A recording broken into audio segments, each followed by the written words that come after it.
paz, irmãos. Muita paz. Estamos mais aqui um dia para falar, né? Para comunicar aquilo que o Senhor colocou no meu coração. O Senhor colocou uma palavra no meu coração já tem algum tempo, né? Quando eu meditava na palavra, o Senhor me levou, né? A alguns textos da Bíblia, eu acho que foi no ano passado, sobre administração, né? Administrar aquilo que o Senhor coloca nas nossas mãos, né? Porque nós sabemos que tudo que a gente tem é do Senhor, né? O Senhor coloca nas nossas mãos para que nós possamos administrar. Seja uma família, seja um ministério, seja um trabalho, uma empresa, seja funcionários, tudo que a gente faz. Perdão, gente. Tudo que a gente faz, a gente vai prestar conta. A gente vai prestar conta ao Senhor da nossa administração. Então, assim como Adão e Eva, né? Quando o Senhor criou todas as coisas, né? Criou a terra, criou o céu, criou os animais, criou a fauna, a flora, e colocou Adão e entregou o governo desse mundo para ele administrar, né? Ele teria que colocar o nome nos animais e tudo estava, né, ali debaixo do cuidado de Adão. Então, a mesma coisa é tudo aquilo que o Senhor coloca em nossas mãos. Seja uma dona de casa que o Senhor colocou a administração da casa, a gente viu lá em Provérbios 31:10, que o Senhor dá a administração da casa para a mulher, né? E dá condição da mulher gerir aquilo, a mulher que teme ao Senhor, né? A mulher que busca fazer aquilo que o Senhor quer que a gente faça na terra, o Senhor daria condição dela administrar bem o seu lar. Então, cada um de nós, seja homens, mulheres, jovens, nós precisamos administrar aquilo que o Senhor coloca nas nossas mãos, visto que tudo que tem, tanto no céu quanto na terra, é de Deus. Ele é o dono de tudo.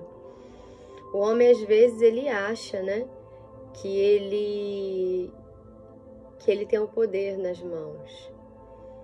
Mas toda a criação, tudo que há, está debaixo do governo, porque quem governa as nações é Deus. É Deus que governa as nações. É Deus que coloca no trono, é Deus que tira do trono, né? Cada autoridade, a Bíblia diz que as autoridades são instituídas por Deus. Só que o povo recebe aquilo que ele merece, né?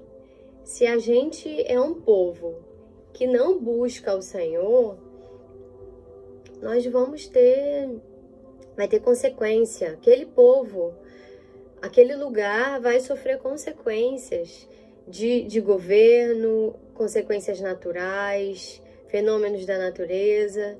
Tudo isso vai ter consequência quando a gente tira Deus do centro de tudo. Seja do centro de um país, seja do centro das nossas vidas, seja no centro da nossa família, do nosso negócio, do nosso trabalho, do nosso ministério. Então, eu vou, no caso de Adão e Eva, eles tinham tudo, eles viviam em total harmonia naquele lugar maravilhoso, perfeito, naquele paraíso, administrando. Adão já estava acostumado a dar nomes a tudo. Deus colocou nele, né, para que ele pudesse dar nome a toda a criação. Deus criou, mas quem deu o nome para cada coisa criada por Deus foi Adão. Então, ele não precisava trabalhar na terra. Ele não precisava... Ele recebia os frutos da terra sem o trabalho. Só que Adão pecou, né? Adão desobedeceu junto com Eva. E a administração não foi boa. E porque eles não administraram bem aquilo que Deus deu na mão deles, o pecado tem uma consequência, né? Então, a partir desse momento, eles passaram, né? Eles passaram a... A partir desse momento, a morte entrou na vida deles, a doença entrou na vida deles. A partir desse momento, a terra, junto com o que eles teriam que plantar, né? Para poder colher. E tudo que eles plantassem ainda ia ter a erva daninha, né? Ainda ia nascer junto com o que eles plantassem, ia nascer o joio, né? Então, com o pecado veio a maldição, né? Da má administração deles, né? Visto que o Senhor falou para eles não tocarem naquela determinada árvore. E por causa disso, houve a consequência, e a partir desse momento eles estavam em maldição. Em Deuteronômio 28, que a gente vai ler também, fala que se você obedecer a Deus, você vai ser abençoado. Se você não obedecer a Deus, você vai ser amaldiçoado. Agora nós temos Jesus Cristo, a graça nos alcançou. Ele está à frente, aquele que recebe Jesus como único Salvador. Jesus, ele está ali à frente, se a gente se arrepender de todo o coração,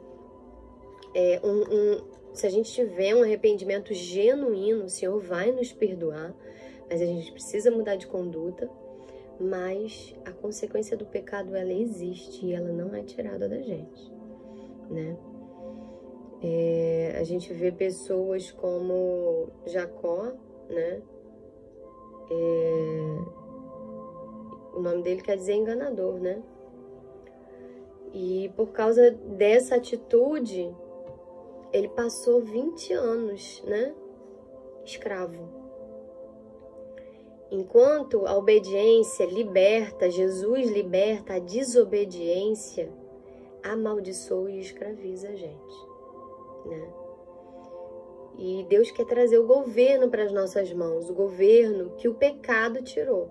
O pecado tira o governo das nossas mãos. Então, quando nós estamos em Cristo, o Senhor quer trazer o governo novamente para as nossas mãos, né? Porque a gente sabe que o pecado faz separação do homem e Deus. Então, quando a gente está em Cristo, a gente sabe que a partir desse momento, a gente toma o governo novamente nas nossas mãos. Mas a gente precisa obedecer.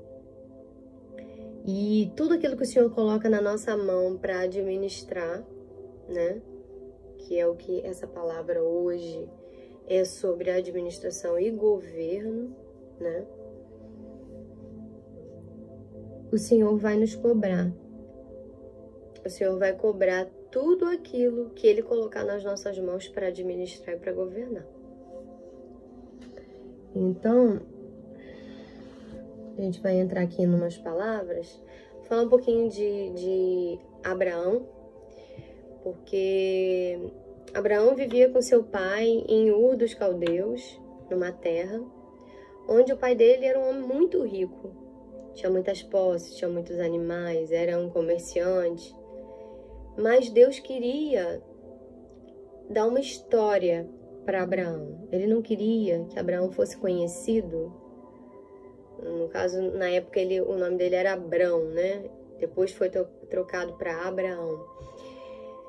Deus não queria que ele fosse um homem conhecido pela vida do seu pai, pela história do seu pai, mas ele queria dar uma nova história para Abraão.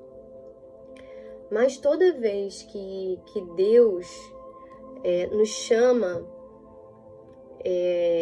para uma mudança dessa, né? Ele ia ter que sair desse lugar e ir para uma terra onde o Senhor ia mostrar. Ele não sabia onde era a terra. Deus só deu uma direção. Vai, sai da tua terra, da tua parentela, da casa do teu pai e vai para a terra onde eu vou te mostrar. Então ele saiu de algo que ele estava ali enraizado, que ele estava na zona de conforto e foi para um lugar novo, né? Ele teve que sair ali da sua zona de tranquilidade, aquele lugar ali que não tinha, né, dificuldade, porque tinha recurso, tinha tudo. Mas Deus queria que Abraão tivesse uma história de fé, né, de obediência, de governo, de administração, e Deus colocou várias coisas para Abraão administrar, né? Então ele mandou ele sair e ir para o deserto. E muitas vezes é isso, Deus nos coloca em situações inóspitas, né? Em lugares de escassez, em lugares que a gente não domina. Porque aí está a fé, né? Aí está a fé. É você ir para um lugar que você não domina, mas saber que Deus está ali cuidando de tudo. E que Ele vai te dar direção. Abraão, ele era direcionado no que ele precisava fazer. E assim somos nós com a nossa administração, com o nosso governo. Não é o que a gente quer fazer. Nós vivemos e obedecemos a um Deus que sabe o que tem lá na frente. Ele não sabia o que ele ia encontrar na próxima cidade, mas Deus sabia. Então Deus falava, vai para essa direção, não, toma esse caminho. Agora você vai fazer determinada coisa. E assim somos nós. Para que a gente possa administrar bem aquilo que o Senhor nos deu e possa governar bem aquilo que o Senhor nos deu, nós precisamos ouvir a voz de Deus e obedecer. Entendendo que tudo que a gente tem, Deus dá, mas Deus também pode tirar. Ele coloca na cadeira, mas Ele também destrona reis. E isso é com tudo. Quantas pessoas ficando sem suas famílias, muitas das vezes por falta de administração, por falta de governo. O homem não quer ser o cabeça da casa, a mulher não quer administrar o seu lar, a mulher não quer ser submissa a Deus e ao seu marido. Ser submissa a marido não é ser maltratada por marido, é entender que ele é o cabeça da casa, assim como Cristo é o cabeça da igreja. Que o homem é a imagem de Deus. E porque o homem é a imagem de Deus, ele é a glória de Deus. E nós, como mulheres, somos a glória do nosso marido. Junto com ele, formamos um só. Então, muitas famílias sendo desfeitas, destruídas, por causa do pecado, por causa da desobediência, por não ouvir a Deus, por não governar, por não administrar bem os seus lares, empresas falindo. Por quê? Porque maltrata seus funcionários, porque trata as coisas com impiedade, com falcatrua, com desordem. E aí Deus pega e tira. Deus tira, porque é Deus que permite que a gente tenha qualquer coisa. Se do céu não for dado, nós não recebemos nada. O homem acha que recebe alguma coisa. O sol nasce para todos. Quem trabalhar, o Senhor promete que essa pessoa ia ser abençoada. É uma bênção que está sobre Abraão e sobre toda a descendência. Porém, tudo que nós administramos e tudo que nós governamos, foi o Senhor que deu. E do mesmo jeito que ele deu, ele pode tomar. Então vamos aqui falar de um homem muito abençoado por Deus, que é Daniel. É um homem que eu me inspiro demais. É um homem que orava 3 vezes ao dia, que tinha uma conexão muito grande com Deus, que estava na Babilônia, Mas os costumes da Babilônia não corromperam aquele homem. Deus colocou ele para administrar, né?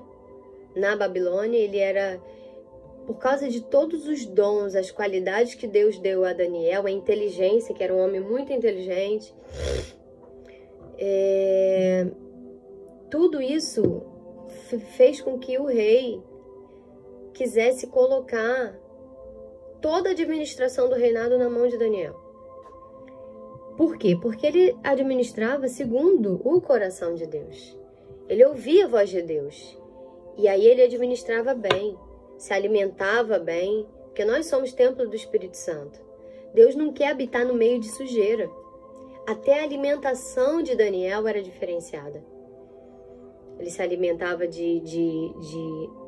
o reinado, o reinado lá tinha palácio, né?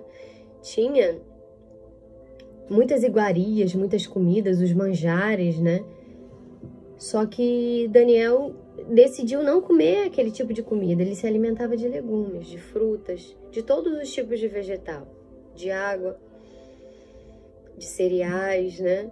Então, e por isso Deus fazia ele um homem mais sábio, mais inteligente.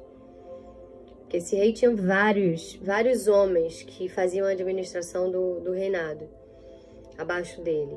Mas Daniel era o que mais se destacava pela sua administração, a sua boa administração. Então, Daniel 6:4. Diante disso, os supervisores e os sátrapas procuraram um motivo para acusar Daniel em sua administração governamental, mas nada conseguiram. Então, Daniel, ele era um homem de qualidades divinas. Ele era um homem que tinha qualidades divinas. Deus estava ali naquela administração de Daniel. Deus estava ali, na administração de Daniel. Ele estava conduzindo tudo que Daniel fazia. E por isso, chamava atenção, né? Chamou a atenção desses homens que estavam juntos no império e começaram a querer acusar a administração de Daniel. Por quê? Porque eles viram que o rei da época, rei Dário, ia colocar tudo à frente, Daniel à frente de tudo no governo, de todo o império. Então, nós podemos aprender com Daniel, né? A sermos bons administradores, porque a palavra aqui diz, eles queriam acusar a Daniel em sua administração governamental, mas nada conseguiram, porque ele era um homem reto, justo, correto, tudo que ele fazia era direito. E Deus requer isso da gente, que tudo que a gente faça seja bom aos olhos de Deus, seja justo, seja reto, seja íntegro. A gente tem todo dia a opção de fazer o que é certo e a opção de fazer o que é errado. E Deus está do céu olhando a nossa administração. Tudo que a gente faz, se a gente vai dar um prejuízo numa empresa, se a gente vai dar um prejuízo numa pessoa, como que a gente vai fazer aquilo se a gente está entrando em suborno, se a gente está se aliando a gente que não presta, se dentro da nossa corporação a gente está dando arrumadinho, fazendo coisa ilícita, Deus está olhando cada passo que a gente dá. E nós vamos ser abençoados ou amaldiçoados. Nós vamos escolher semente de vida ou semente de morte. Porque do mesmo jeito que Deus coloca a gente, né? Dá um ministério numa igreja para a gente administrar, dá uma empresa, dá uma família, dá um cargo numa empresa. Ele quer ver como é que a gente vai lidar com aquilo. como é que vai ser a nossa justiça, como é que a gente vai agir, se a gente vai ser correto, se a gente não vai ser. Isso é em tudo que a gente for fazer. Todo dia o inimigo vai estar batendo na nossa porta e colocando pratos, manjares, mas são pratos satânicos para a gente cair em desgraça. Porque é tudo que o diabo quer.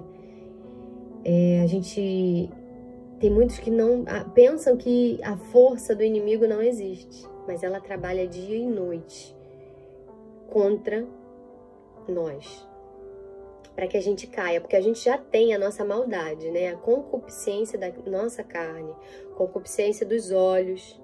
O olho quer tudo que ele vê. Cobiçar a mulher do próximo, o homem, a casa, as coisas, um status, o carro do outro, a condição financeira do outro. E isso é um dos pecados, né? Isso é um pecado. Deus manda a gente não cobiçar nem a mulher, nem as coisas do próximo. Então, em todo tempo a gente está sendo analisado, a gente está sendo provado, e Deus vai requerer de nós tudo aquilo que Ele coloca nas nossas mãos. Sejam caminhos bons ou caminhos ruins que nós resolvemos trilhar. Depois vem a parábola do administrador em Lucas 16:2. Jesus conta essa parábola. E a parábola começa falando do que a gente está falando, né? Era um administrador de um homem rico, só que ele foi acusado de estar desperdiçando os seus bens. Isso é muito sério a gente desperdiçar, porque todo recurso que Deus nos dá é para ser bem administrado. Deus não quer que a gente pegue os recursos, o dinheiro que Ele nos dá e que a gente comece a jogar de avião por aí, a não ter planejamento, a gastar conforme a gente quer. Tudo tem que ter a direção de Deus. Deus tem que nos direcionar. Eu vou comprar um imóvel. Será que é da vontade de Deus comprar esse imóvel? Tudo tem que ter confirmação do Senhor. Porque a gente não sabe o que a gente vai encontrar lá na frente. A gente não sabe se a gente vai ter que mudar de cidade, de país, de estado. Nós não sabemos. Mas Deus sabe de tudo. Então, cada passo que a gente toma, ele tem que ter a direção de Deus. Então, esse administrador desse homem rico, ele começou a gastar de forma indevida, de forma aleatória, aí viria. Não tinha um norte, ele estava gastando os recursos, só que tudo que a gente faz, nós vamos ter que prestar conta. E a palavra diz: Jesus disse aos discípulos: o administrador de um homem rico foi acusado de estar desperdiçando os seus bens. Então ele chamou e perguntou: o que é isso que eu estou ouvindo a seu respeito? Preste contas de sua administração, porque você não pode continuar sendo o administrador. Então, a partir desse momento, esse administrador foi destituído. Deus tirou ele do cargo, porque ele não administrou bem aquilo que Deus colocou na mão dele. A palavra diz que servos ou livres, tudo que fazemos é para a glória de Deus. Mesmo que o nosso chefe não esteja olhando, é nesse momento que a gente tem que ter fiel. Por quê? Porque antes daquele chefe ser nosso chefe, tem alguém acima daquele chefe, que é Deus. E Ele vê tudo. O que está escondido e o que está à mostra. Então Deus quer que a gente tenha conduta de integridade em tudo que a gente faz, porque nós vamos prestar conta de tudo que nós administramos. E aí depois a gente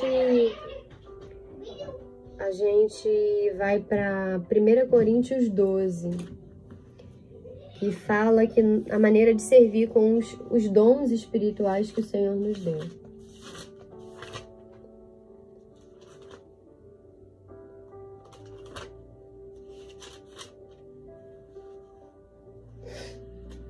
Lá em 1 Coríntios 12, 8.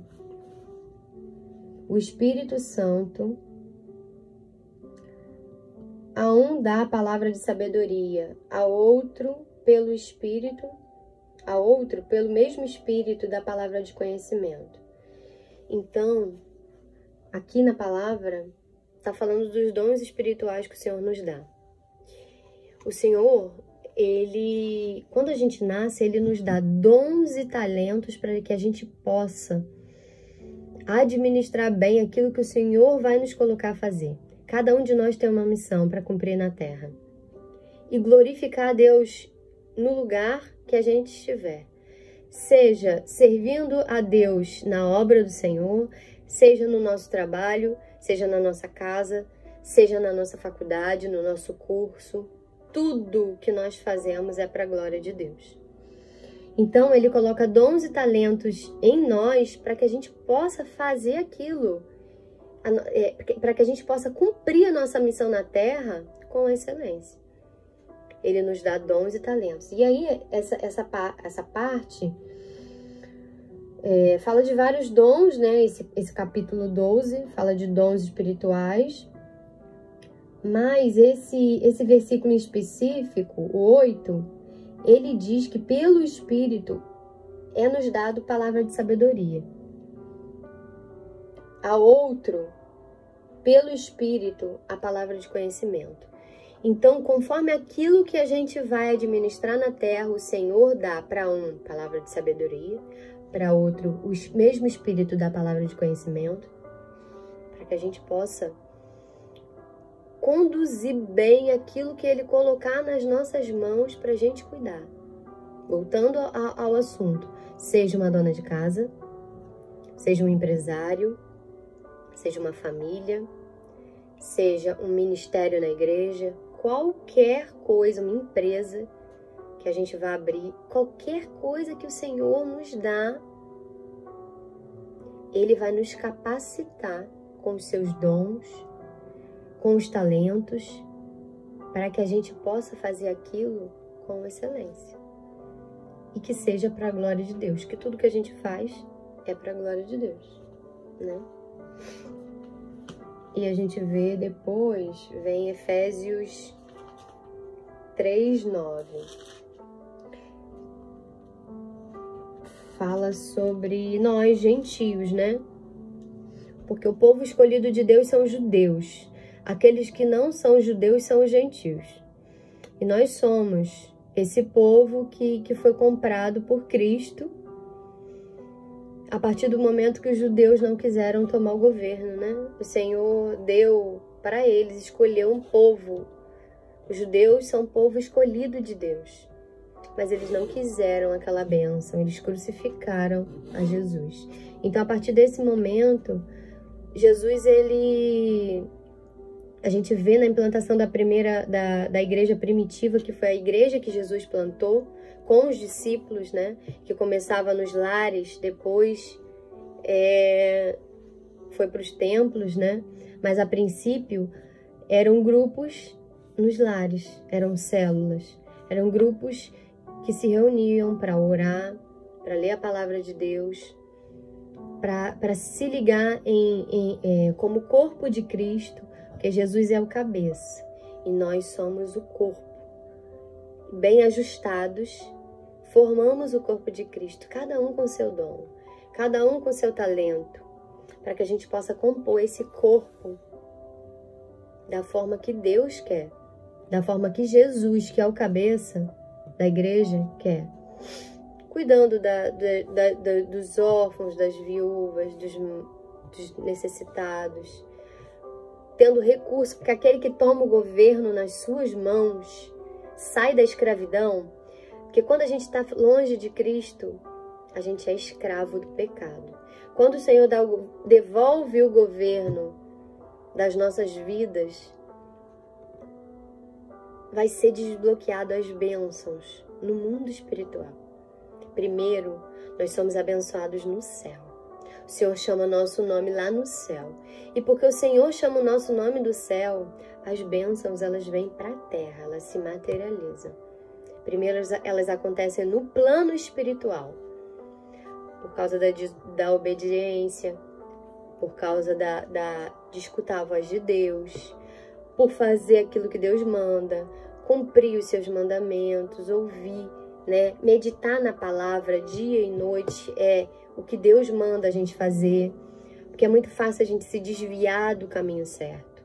A palavra diz que a gente não deve se desviar nem para a direita nem para a esquerda, mas para que a gente fique no caminho. Jesus é o caminho, que vai nos levar a lugares extraordinários em Cristo, lugares de governo. Deus diz que Ele tem cadeira de honra para a gente, porque somos filhos. A partir que aceitamos Jesus, nós passamos a ser filhos de Deus, cordeiros em Cristo. Nós participamos da herança e a partir desse momento tornamos filhos do Rei. Filhos do Rei. E quem é o Rei? É Deus. É Cristo, o cabeça. E assim, sucessivamente, Ele quer fazer isso nas nossas vidas. Trazer o governo que foi perdido por causa do pecado. Para que a gente possa, aqui na terra, ser canal de bênção na obra do Senhor. Porque aquele que tem recursos, primeiro, as bênçãos espirituais, a sabedoria, o conhecimento, vive uma vida de justiça, de retidão. Ele vai saber administrar bem aquilo que Deus deu. E aí nós vamos ser aqui na terra pessoas que vão ajudar outras pessoas, que vão ajudar a obra de Deus na terra, vai ajudar os menos favorecidos. Nós vamos cuidar de tudo aquilo, aquilo que é frágil na terra. E que o Senhor vai nos dar a condição de ser cooperadores nessa obra, né? Que Deus não tem um plano só para a gente ser beneficiado. Quando Deus tem um plano para a nossa vida, vai abençoar a nossa vida e a vida de várias pessoas. Deus nunca vai te dar um plano egoísta que é só para a tua glória. Primeiro, tudo que Deus faz é para a glória dele, do nome dele. Porque se você é um homem ou uma mulher bem-sucedido na terra, a glória é de Deus. Deus derramou sobre a tua vida isso. Se Deus permite que você passe num concurso, se Deus permite que você tenha um alto cargo, uma grande empresa na terra, tudo isso é para a glória do nome dele. E com isso, não só você, mas muitas pessoas. O plano de Deus para as nossas vidas vai abençoar a nossa vida e a vida de muitas pessoas ao mesmo tempo. Nunca é um plano egoísta. Nunca. Deus nunca vai te dar algo egoístamente para o teu bel prazer. Nunca. Esquece, não é plano de Deus. Quando Deus nos dá um plano para a nossa vida, qualquer área da nossa vida, é para nos abençoar e abençoar, para o nome dele ser glorificado, para nos abençoar e para abençoar várias outras pessoas também com aquela benção, né? E aqui fala sobre